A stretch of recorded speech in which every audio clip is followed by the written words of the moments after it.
Ultamize. Most people assume they're exhausted because they work too hard during the week, and sometimes that can be true. But a surprising number of people are also exhausted because they recover poorly during the weekend. There's a huge difference between time off and real recovery. A weekend filled with passive scrolling, random errands, fragmented attention, low movement, and constant screen exposure, well, it often doesn't restore the brain very much at all. It just changes the form of stimulation.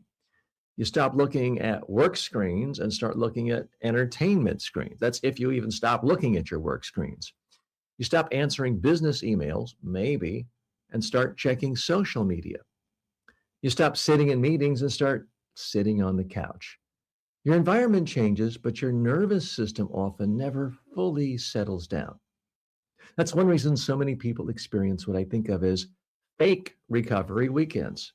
You technically rested, but you didn't actually feel restored. You feel mentally foggy, emotionally flat, slightly guilty, slightly anxious, and somehow still tired. Modern weekends are often designed around convenience instead of restoration. And convenience is seductive. Streaming platforms are convenient.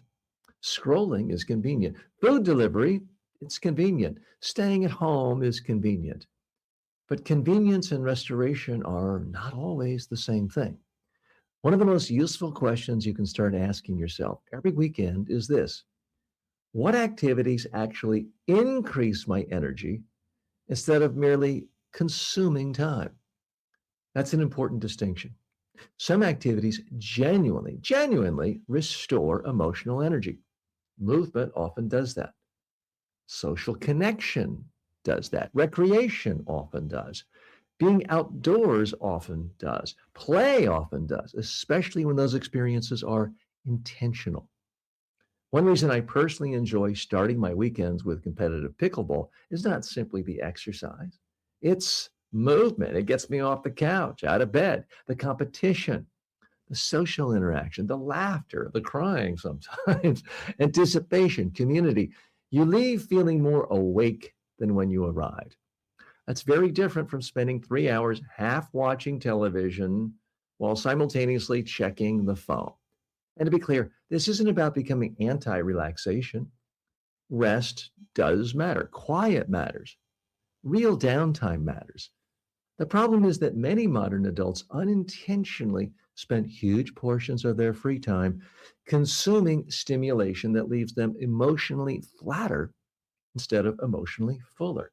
And because it feels easy in the moment, they often mistake it for genuine recovery. One of the core ideas in this series is that weekends should not merely help you escape your life temporarily, they should help you reconnect with parts of life that make you feel more alive in the first place.